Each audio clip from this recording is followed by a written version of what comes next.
Jai Hind. In this lecture, we will perform simplification with the help of tabular method. We have given this function in SOP form. Function is equal to sum of minterms. For these minterm, we are getting output 1. Tabular method से हम simplification कैसे करेंगे? पहले इन सभी minterms को हम यहां पर लिखेंगे। अब इन मिनटर्म्स को कॉरेस्पॉन्डिंग बाइनरी में लिखेंगे।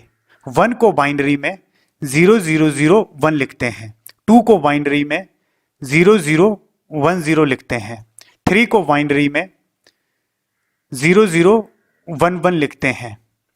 इसी तरह से 5 को बाइनरी में 0101 लिखते हैं, 6 को बाइनरी में 0110 लिखते हैं, 7 को बाइनरी में 0111 लिखते हैं, 8 को बाइनरी में 1000 लिखते हैं, 9 को बाइनरी में 1001 लिखते हैं। इसी तरह से 13 को बाइनरी में 1101 लिखते हैं और 15 को बाइनरी में 111 लिखते हैं। In step 1 we will perform groups partition depending upon how many time logic 1 present in binary values.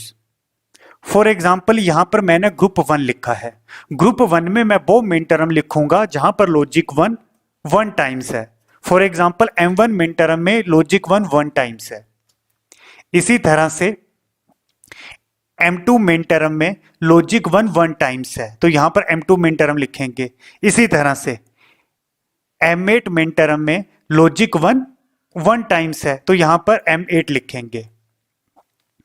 M1 min term की बाइनरी वैल्यू 0001 होती है, M2 की बाइनरी वैल्यू 0010 होती है, 8 की बाइनरी वैल्यू 1000 होती है। आगे मैंने यहां पर ग्रुप 2 लिखा है। ग्रुप 2 में हम वो मिन टर्म लिखेंगे जहां पर लॉजिक 1 2 टाइम्स है। For example M3 min term में लॉजिक 1 2 टाइम्स है।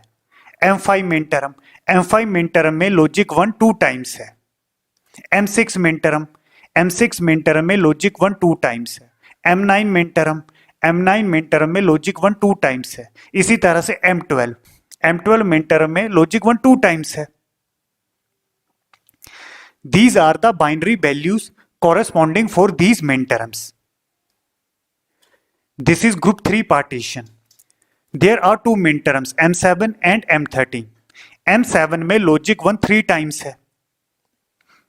M13 में लॉजिक 1 3 टाइम्स है।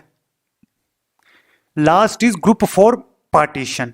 ग्रुप 4 पार्टीशन में वो मिन टर्म आएंगे जहां पर लॉजिक 1 4 टाइम्स है। फॉर एग्जाम्पल M15 में लॉजिक 1 4 टाइम्स है।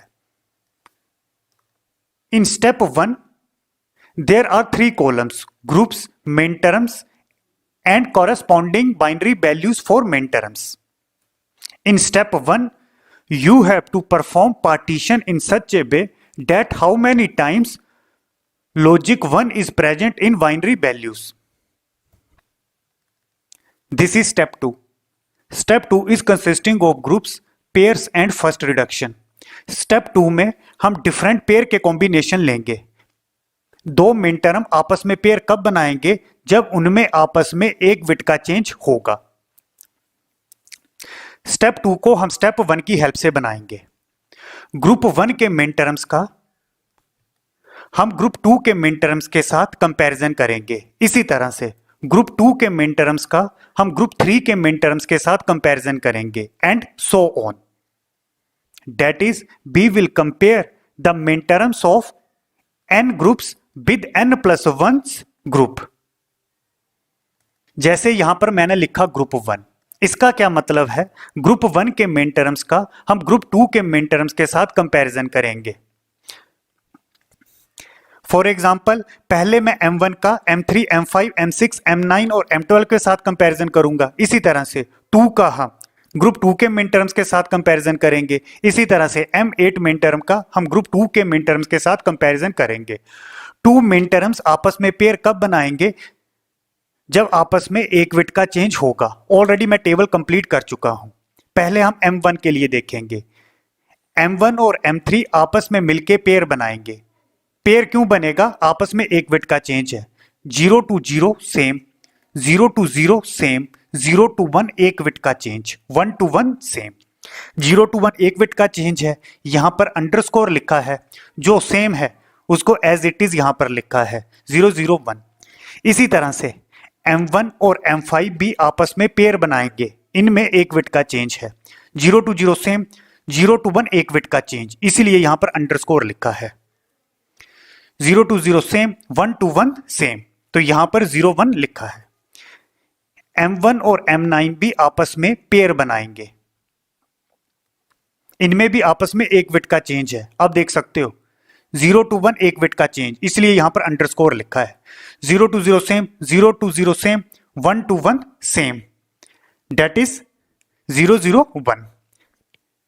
इसी तरह से अब हम M2 का ग्रुप 2 के मिन टर्म्स के साथ कंपैरिजन करेंगे। M2 M3 के साथ पेयर बनाएगा, आपस में एक बिट का चेंज है। अब देख सकते हो 0 to 0 same, 0 to 0 same, 1 to 1 same, 0 to 1 एक बिट का चेंज। जो एक बिट का चेंज है उसको अंडरस्कोर लिखा है और जो कॉमन है उसको एज इट इज लिखा है 001। M2 और M6 भी आपस में पेयर बनाएंगे, इन दोनों में भी आपस में एक बिट का चेंज है। 0 to 0 सेम, 0 to 1 एक बिट का change, 1 to 1 same, 0 to 0 same. अब देख सकते हो 0 जो एक बिट का चेंज है, अंडरस्कोर लिखा है, एंड 1 0 सेम। M8 और M9 भी आपस में पेयर बनाएंगे। अब ये जो M8 मिन टर्म है, इसका हम रिमेनिंग ग्रुप 2 के मिन टर्म्स के साथ कंपैरिजन करेंगे। M8 M9 के साथ पेयर बनाएगा, एक बिट का चेंज है। अब देख सकते हो 1 to 1 same, 0 to 0 same, 0 to 0 same, 0 to 1 एक बिट का चेंज। जो चेंज है वहां पर अंडरस्कोर लिखा है और जो कॉमन है उसको एज इट इज 100 लिखा है। सेम M8 M12 के साथ भी पेयर बनाएगा, 1 to 1 सेम, 0 to 1 एक बिट का चेंज, एक बिट का चेंज है, अंडरस्कोर लिखा है। Rest are same, 0 to 0, 0 to 0, तो यहां पर लिखा है 1_0 0। यहां पर लिखा है ग्रुप 2 पार्टीशन। ग्रुप 2 पार्टीशन में हम स्टेप 1 के ग्रुप 2 के मिन टर्म्स का ग्रुप 3 मिन टर्म्स के साथ कंपैरिजन करेंगे और हम केवल उन्हीं मिन टर्म्स को लिखेंगे जो आपस में मिलके पेयर बनाएंगे। M3 और M7 आपस में पेयर बनाएंगे, इनमें एक बिट का चेंज है, 0 to 0 सेम, 0 to 1 एक बिट का change, 1 to 1 same, 1 to 1 same. तो यहां पर कैसे लिखेंगे, 0 एक बिट का चेंज है, अंडरस्कोर 11। इसी तरह से M5 और M7 भी आपस में पेयर बनाएंगे, 0 to 0 same, 1 to 1 same, 0 to 1 एक बिट का चेंज, इसलिए यहां पर अंडरस्कोर लिखा है। इसी तरह से M5 और M13 मिन टर्म भी पेयर बनाएंगे। आप देख सकते हो क्लास, इस केस में पहले हम M3 का M7 और M13 मिन टर्म के साथ कंपैरिजन करेंगे। इसी तरह से M5 मिन टर्म का M7 और M13 मिन टर्म के साथ कंपैरिजन करेंगे, M6 मिन टर्म का M7 और M13 मिन टर्म के साथ कंपैरिजन करेंगे, एंड सो ऑन। और हम वो पॉसिबल पेयर लिखेंगे जिनमें आपस में एक बिट का चेंज होगा। इसी तरह से M5 और M13 भी आपस में पेयर बनाएंगे। This is M5, this is M13, 0 to 1 एक बिट का चेंज, एक बिट का चेंज है, यहां पर लिखा है अंडरस्कोर। रेस्ट सेम होंगे, 1 to 1 same, 0 to 0 same, 1 to 1 same. M6 और M7 भी आपस में पेयर बनाएंगे। आप देख सकते हो एक बिट का चेंज है, 0 to 0 same, 1 to 1 same, 1 to 1 same, 0 to 1 एक बिट का चेंज। तो यहां पर अंडरस्कोर लिखा है और यहां पर कॉमन लिखा है 011। इसी तरह से M9 और M13 भी पेयर बनाएंगे एंड M12 एंड M13 भी पेयर बनाएंगे। इसी तरह से यहां पर हमने लिखा है ग्रुप 3। ग्रुप 3 में हम वो मिन टर्म्स के कॉम्बिनेशन लेंगे जो आपस में पेयर बनाएंगे। पेयर कब बनता है, जब दो कंजक्टिव मिन टर्म में आपस में एक बिट का चेंज होता है। ग्रुप 3 में हम ग्रुप 3 के मिन टर्म का ग्रुप 4 के मिन टर्म्स के साथ कंपैरिजन करेंगे।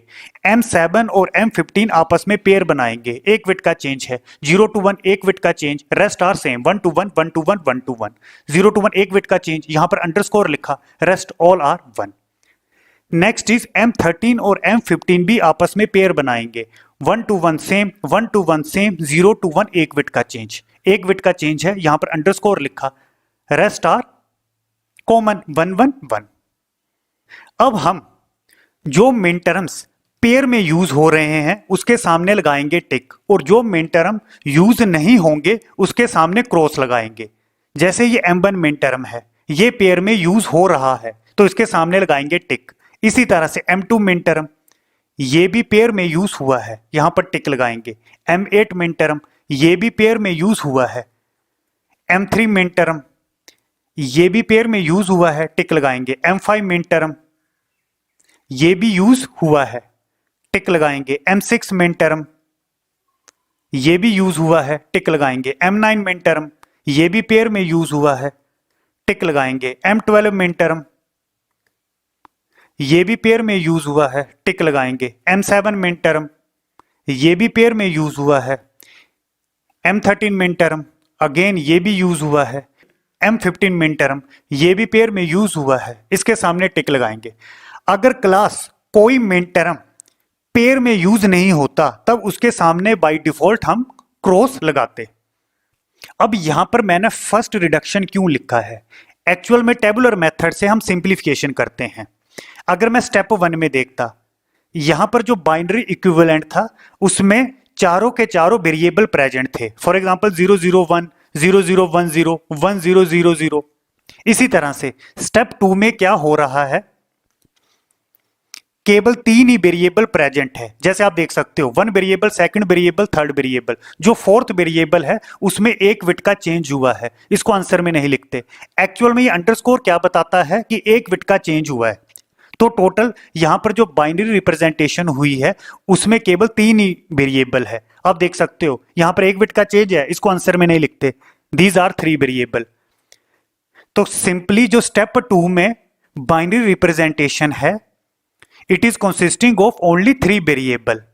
एक्चुअल में अंडरस्कोर क्या बताता है? अंडरस्कोर बताता है x प्लस एक्स बार, और हमें पता है x प्लस एक्स बार 1 होता है, इसलिए यहां पर लिखा है फर्स्ट रिडक्शन।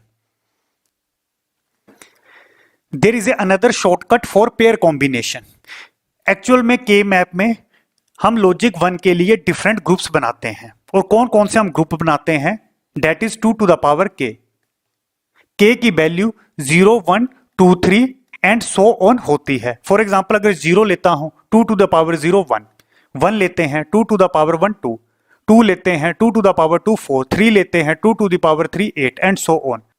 अगर 2 मेन टर्म्स में आपस में 1 2 4 8 एंड सो ऑन डिफरेंस होगा तो हमेशा वो पेयर बनाएंगे। आप चेक कर सकते हो m1 और m3 मेन टर्म में 2 का डिफरेंस होता है, m1 और m5 मेन टर्म में 4 का डिफरेंस होता है, m1 और m9 में 8 का डिफरेंस होता है, m2 और m6 में 4 का डिफरेंस होता है। इसी तरह से m5 और m13 मेन टर्म में 8 का डिफरेंस होता है, एंड सो ऑन।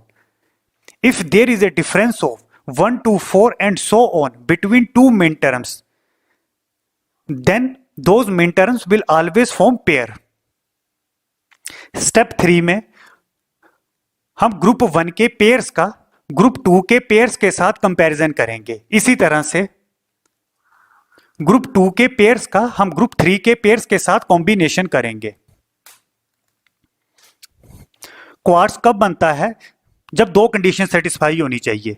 एक तो अंडरस्कोर की लोकेशन सेम होनी चाहिए, और सेकंड 1 बिट का चेंज होना चाहिए। फॉर एग्जांपल पहले मैं m1 और m3 का ग्रुप 2 के पेयर्स के साथ कंपैरिजन करूंगा। अब आप यहां पर देखो, यहां पर अंडरस्कोर की position is this one. Again इसके साथ तो कंपैरिजन हो नहीं सकता, यहां पर अंडरस्कोर की लोकेशन सेम है। अब सेकंड 1 बिट का चेंज होना चाहिए। 0 to 0 सेम, 0 to 1 1 बिट का चेंज है, 1 to 1 सेम। तो सिंपली m1 और m3, m5 एंड m7 ये आपस में मिलके क्वाड बनाएंगे। ऑलरेडी मैं यहां पर पहले ही लिख चुका हूं, m1 m3 m5 और m7 आपस में मिलके क्वाड बनाएंगे। यहां पर लिखा है सेकंड रिडक्शन। इसको किस तरह से लिखेंगे? 0 to 0 सेम, 0 to 1 1 बिट का चेंज, यहां पर आएगा underscore, underscore underscore same, 1 to 1 same. इसी तरह से अब ये जो m1 और m3 है, इन रिमेनिंग पेयर्स के साथ क्वाड कभी भी नहीं बनेगा। इसका रीजन क्या है? जो रिमेनिंग मेन टर्म्स है पहले तो इस अंडरस्कोर की लोकेशन ही सेम नहीं है, तो डेट इज M1 और M3 अब रिमेनिंग पेयर्स के साथ क्वाड नहीं बनाएगा। इसी तरह से M1 और M5 पेयर का हम ग्रुप 2 के पेयर्स के साथ कंपैरिजन करेंगे। क्वाड कब बनेगा? एक तो अंडरस्कोर की लोकेशन सेम होनी चाहिए और सेकंड एक बिट का चेंज होना चाहिए। जैसे M1 और M5 में अंडरस्कोर की location is this one, same यहां पर एक यहां पर लोकेशन सेम है और सेकंड यहां पर लोकेशन सेम है। इसी तरह से क्या M1 और M5 M3 और M7 के साथ क्वाड बनाएंगे? चेक करना पड़ेगा। 0 to 0 सेम, 0 to 1 एक बिट का चेंज, 1 to 1 सेम। यस, ये आपस में क्वाड बनाएंगे। अब क्लास यहां पर लिखने की जरूरत नहीं है। यहां पर जो पेयर इन्वॉल्व हो रहे हैं that is M1 M5 and M3 and M7। Already ये कॉम्बिनेशन हम पहले कंसीडर कर चुके हैं, केवल मेन टर्म का ऑर्डर ही चेंज हुआ है, तो इसको लिखने की जरूरत नहीं है। आप लिख भी सकते हो या फिर स्किप भी कर सकते हो। इसी तरह से M1 और M5 M9 और M13 के साथ क्वाड बनाएगा। एक बिट का चेंज होना चाहिए। आप चेक कर सकते हो 0 to 1 एक बिट का change. Underscore underscore underscore same है।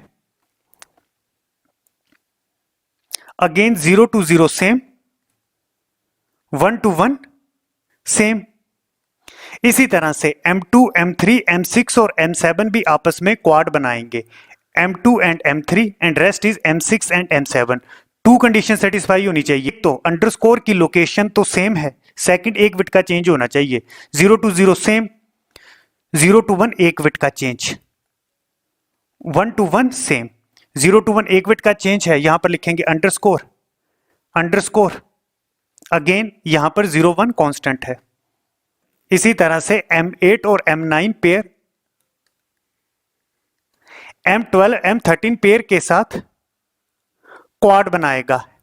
पहले तो इन दोनों की लोकेशन सेम है, यहां पर आएगा अंडरस्कोर, रेस्ट एक बिट का चेंज होना चाहिए।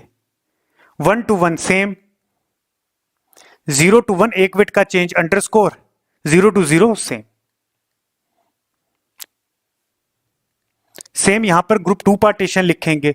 ग्रुप 2 पार्टीशन में हम स्टेप 2 के पेयर्स का स्टेप 3 के पेयर्स के साथ कंपैरिजन करेंगे। फॉर एग्जांपल M3 M7 क्या इनके साथ क्वाड बनाएगा? इसकी लोकेशन यहां पर है, ये लोकेशन यहां पर कहीं भी सेम नहीं है, तो M3 M7 in remaining pairs के साथ कभी भी क्वाड नहीं बनाएगा। इसी तरह से M5 और M7 के लिए चेक करते हैं, इन दोनों की लोकेशन सेम है और आपस में एक बिट का चेंज होना चाहिए। 0 to 1 एक बिट का change, 1 to 1 same, 1 to 1 same. Definitely they will make quad और ये कॉम्बिनेशन यहां पर लिखा है M5 M7 M13 and M15। 0 to 1 एक बिट का change underscore, 1 to 1 same, underscore underscore, 1 to 1।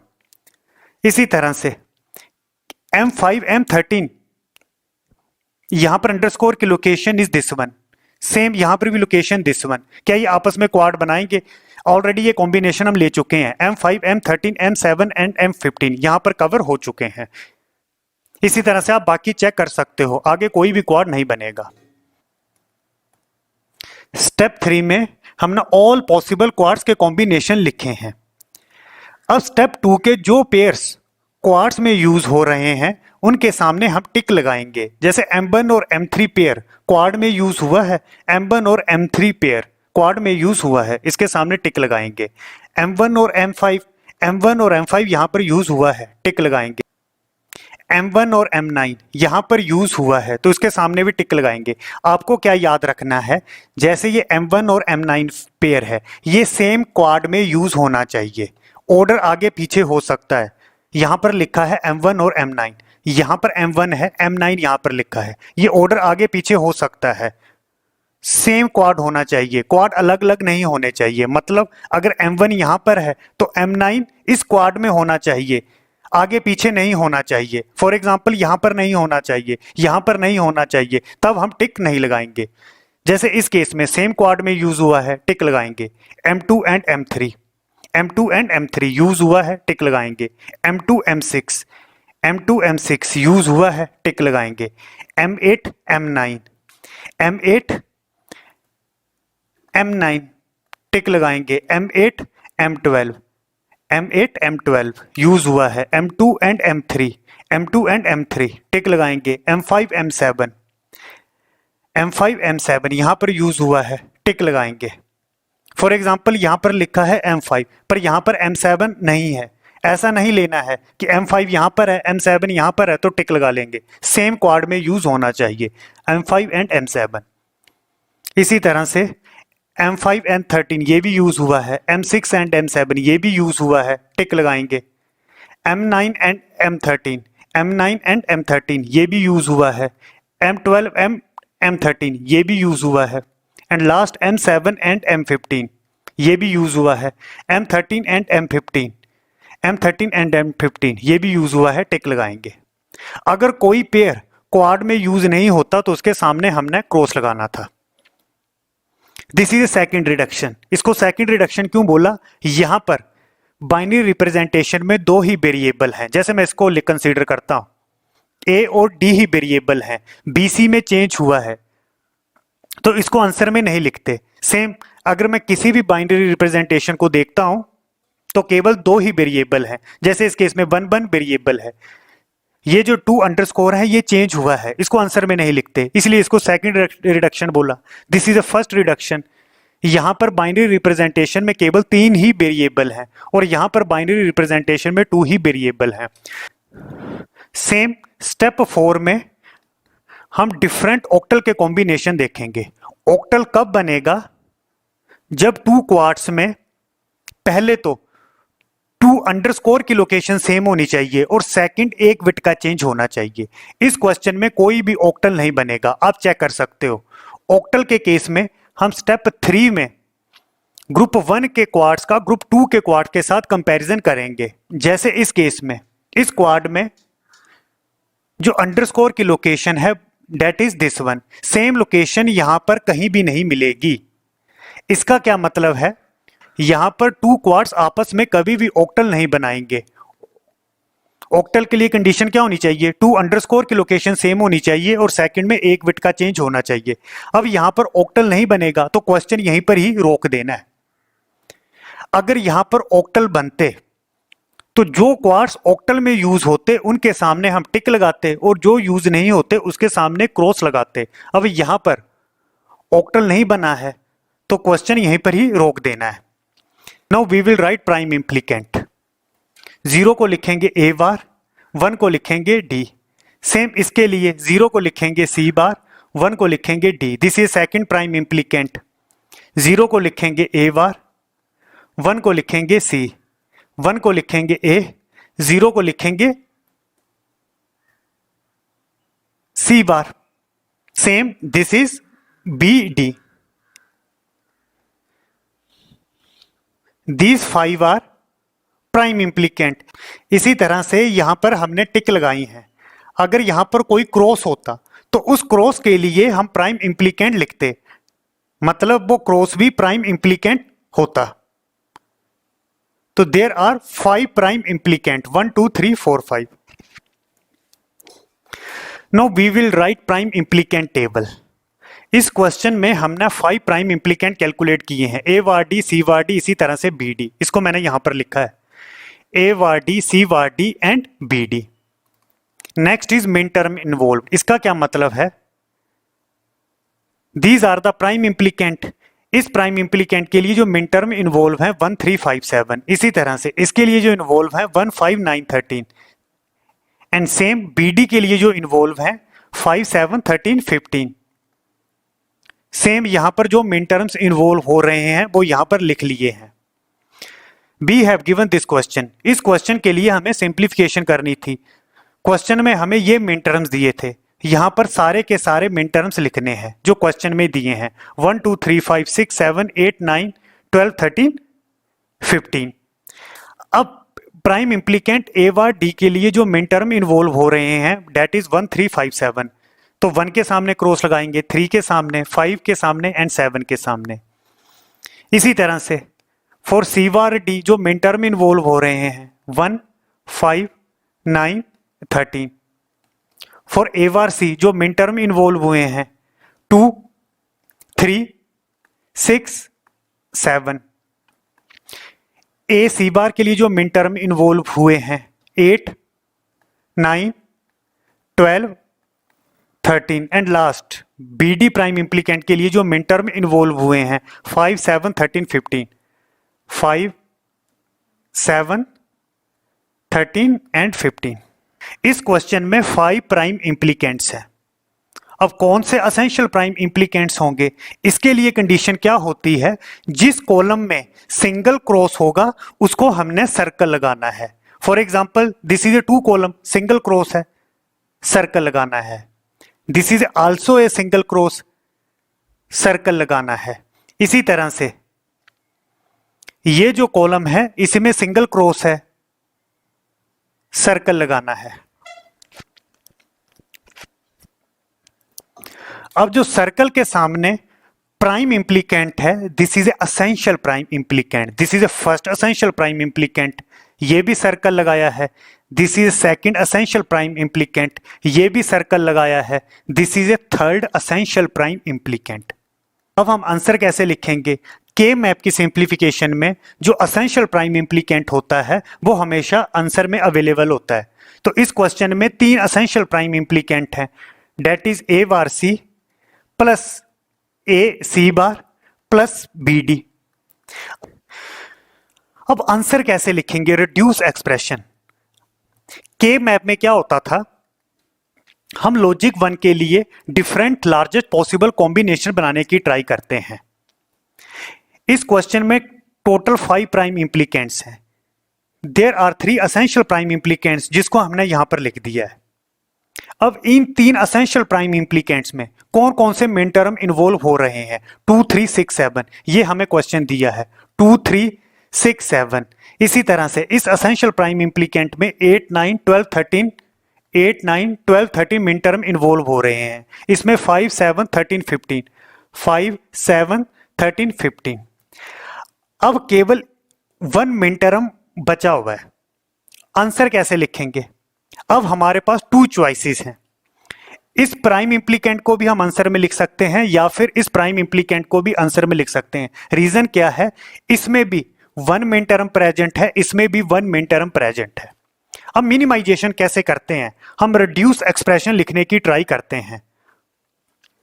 जैसे इस केस में टोटल मिन टर्म है 4, इस केस में भी टोटल मिन टर्म है 4।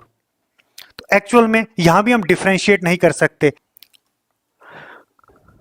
फॉर एग्जाम्पल अगर यहां पर 3 मिन टर्म होते 1 3 5 और 7 नहीं होता और यहां पर 4 मिन टर्म होते तो बाय डिफॉल्ट हमने इसको सिलेक्ट करना था। मेन मोटिव हमारा रिडक्शन करना होता है। के मैप में हमारा मेन मोटिव मिनिमाइजेशन करना होता है। अब यहां पर हमारे पास 2 चॉइसेस हैं। इस प्राइम इम्प्लीकेंट को भी सिलेक्ट कर सकते हैं या इसको भी सिलेक्ट कर सकते हैं। तो इस क्वेश्चन के 2 आंसर होंगे। प्लस अगर मैं इसको सिलेक्ट करता हूं ए बार डी, या फिर ये 3 असेंशियल प्राइम इम्प्लीकेंट लिखने पड़ेंगे, प्लस मुझे इसको लेना पड़ेगा।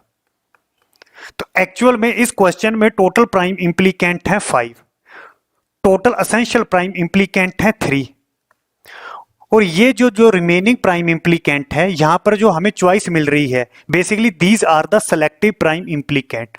तो टोटल सेलेक्टिव प्राइम इम्प्लीकेंट्स है that are 2s। Same question को अगर मैं के मैप से सोल्व करता, ऑलरेडी मैं टेबल बना चुका हूं। पहले हम कैलकुलेट करते हैं प्राइम इम्प्लीकेंट।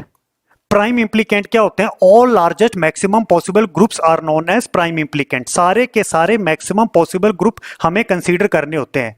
प्राइम इम्प्लीकेंट के केस में रेपिटेशन अलाउड होती है। फॉर एग्जाम्पल ये 4 1 आपस में क्वाड बनाते, इसी तरह से ये जो 4 1 है ये भी क्वाड बनाते। अगेन ये जो 4 1 है ये भी क्वाड बनाते। ये जो 4 1 है ये भी क्वाड बनाते, और ये जो 4 1 है ये भी क्वाड बनाते। टोटल प्राइम इम्प्लीकेंट कितने हुए? यहां पर कितने क्वाड बने हैं? टोटल 5 क्वाड बने हैं। दिस इज ए 1 2 3 4 5। तो टोटल प्राइम इम्प्लीकेंट बने हैं 5। आप यहां पर देख सकते हो total prime implicants are 5, 1 2 3 4 5। Next we will calculate essential prime implicant. Essential prime implicant वो प्राइम इम्प्लीकेंट होते हैं जिनमें कम से कम एक लॉजिक 1 ऐसा होना चाहिए जिसका नेबर के साथ कोई रिलेशन ना होता हो। फॉर एग्जाम्पल अगर मैं इस क्वाड की बात करता हूं, इस क्वाड में 2 1 ऐसे हैं जिनका नेबर के साथ कोई रिलेशन नहीं है। This is A first essential prime implicant. इसी तरह से अगर मैं इस क्वाड को लेता हूं, इस क्वाड में ये 2 1 ऐसे हैं जिनका नेबर के साथ कोई रिलेशन नहीं है। This is A second essential prime implicant. Same अगर मैं इस क्वाड की बात करता हूं, ये जो ब्लैक से बनाया है, ये जो लॉजिक 1 है इसका नेबर के साथ कहीं भी रिलेशन नहीं है, तो this is A third essential prime implicant. तो टोटल असेंशियल प्राइम इम्प्लीकेंट हुए 3। Selective prime implicant. Selective prime implicant वो प्राइम इम्प्लीकेंट होते हैं या फिर वो ग्रुप्स होते हैं जिनमें सारे के सारे लॉजिक 1 का नेबर प्राइम इम्प्लीकेंट के साथ रिलेशन बनता है, और जिन नेबर प्राइम इम्प्लीकेंट के साथ रिलेशन बनता है उनमें कोई भी असेंशियल प्राइम इम्प्लीकेंट नहीं होना चाहिए। जैसे इस ग्रीन क्वाड की मैं बात करता हूं, इसमें 4 1s हैं, इन 4 1s का नेबर के साथ रिलेशन है, पर ये जो 1 है, इस 1 का जो नेबर के साथ रिलेशन है वो असेंशियल प्राइम इम्प्लीकेंट नहीं है। असेंशियल प्राइम इम्प्लीकेंट क्या होता है? कम से कम एक लॉजिक 1 ऐसा होना चाहिए जिसका नेबर के साथ रिलेशन नहीं होता हो। जैसे ये जो रेड में मैंने क्वाड बनाया है, इस क्वाड में सारे लॉजिक 1 का नेबर के साथ रिलेशन है, तो मैं क्या बोल सकता हूं, इस ग्रीन में सारे के सारे लॉजिक 1 का नेबर के साथ रिलेशन है, और इसमें ये जो 1 है, इस 1 का नेबर असेंशियल के साथ रिलेशन नहीं है, तो this is A first selective prime implicant. ये जो ग्रीन वाला है।